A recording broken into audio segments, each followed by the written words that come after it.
I want to return to the topic of strength training through the entire range of motion.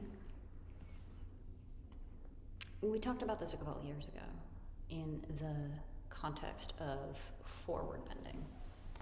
So, to review, we looked at if you can hold this level of flexibility, if that is your end range of motion, right? Then can you also find it from strength? Similar to what we did during primary series last week. If this is the end of your range of motion in hip flexion, with the assistance of like the external force of the arms, can you also hold that from the internal force of the hip flexors, right? So the idea is that these are the end range of your motion in a forward bend, right? And you shouldn't just access them through your flexibility, but through your strength. And that's all over the practice. You know, I'm kind of going through another one of these sort of renaissances where the holistic brilliance of the design, so much more than choreography of this system, really absolutely blows my mind. And the many ways that across body systems and really the nature of our own minds and consciousness, like it's constantly sort of training and integrating. For example, now from the Western science perspective, we know of the importance of bilateral stimulation for your brain. Here we are, all of primary series, or at least the first half, bilateral stimulation, right? On that note, now the cardiovascular people are looking at the importance of blood flow restriction during exercise, right? As a way of training and conditioning the cardiovascular system. On and on and on. I just am so reticent to reduce the practice to discussions of muscular actions for this reason. And yet, there's something coming up that makes it important.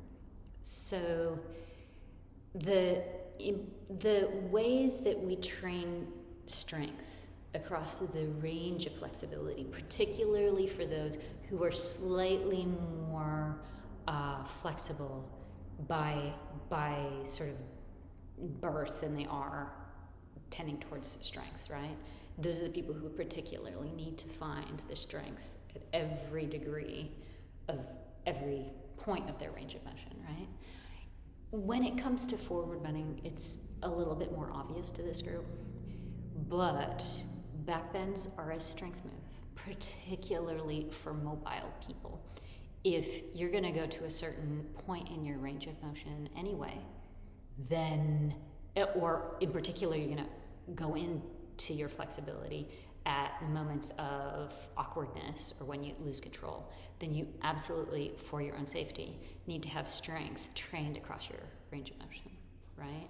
So when it comes to backbending, the insane proposition that you might stand up from a backbend is integrated into this idea. It's like, it doesn't matter if you don't stand up from a backbend, but the idea is there as a way of being like, okay, so you're at the sort of end of your range of spinal flexion.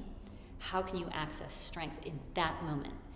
This is a really deep consciousness thing, both in the, forward bend, in the twist shape of the spine, and in a back bend.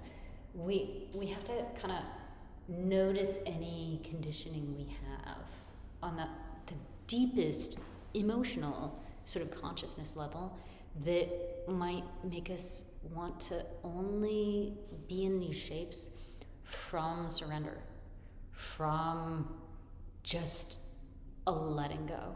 And particularly for mobile people, that training to engage when you're at your end range of motion is very often an emotional process. It's very often a mobilization of just a willingness to have an experience that is contrary to our tendency. So standing up from backbend can be super weird. Like, what? I'm supposed to engage the entire front line at the moment that I'm relaxing it or letting it go? Yes. So that begins, there's a whole chain of things that happen up the spine that really begins from the engagement of the hip flexors. So we can say psoas, but it's easy to over-explain everything with psoas. It is psoas, but there's also just a whole aspect of like the strength of the front hips that is what initiates that action of standing up from a back bend. And there are a few of you who are figuring out how to both drop back and stand up with control instead of from momentum.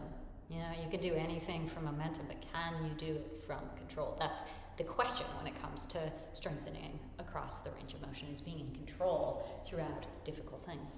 You know, even something as sort of mundane to the practice as lifting up and down from a headstand. Should be every degree of that action should be with the sort of consciousness engaged with some element of control, right? So standing up from a back bend is a lot of opening up the hip flexors to the end range of motion and then learning to engage. What happens when you go there is very often that the entire front and back of the leg and small muscles up and down around the spine also sort of marshal themselves into that integrated process. But one way to really make sure that your hip flexors know how to do this is built into the practice halfway through primary series. And it's those transitions from bhuja pidasana and kormasana into bakasana. And they're crazy, right?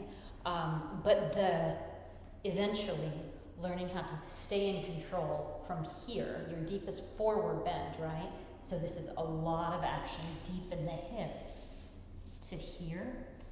That's a lot of the same actions, ironically, that once you take all of that musculature and you extend it, that has to work again to pull you up to stand from a back bend. It's, if you can really understand that transition, that answers the question and keeps you in control throughout your range of motion. There's a phase when you're learning that where it gets super awkward, and I would just encourage you not to fix that, not to be like, oh, I need to get my body into the right shape to then like jump back or whatever I'm gonna do. So the sort of reorganizing the posture from an awkward place is the thing that retrains you to move from here rather than from putting your legs down on the floor, right? You kind of have to think from your animal nature here.